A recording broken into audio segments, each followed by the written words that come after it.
Merhaba arkadaşlar. Arafta setinden yeni haber ve bilgiler, yepyeni görüntüler sizlerle. Herkes Mercan ve Ateş'in Sevgililer Günü'nü nasıl karşılayacağını merak ediyor.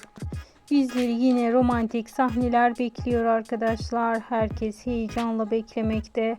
Eğer sizler de Arafta'dan yeni görüntüler ve oyuncularımızın günlük paylaşımlarını görmek istiyorsanız kanalımı takipte kalmayı unutmayın.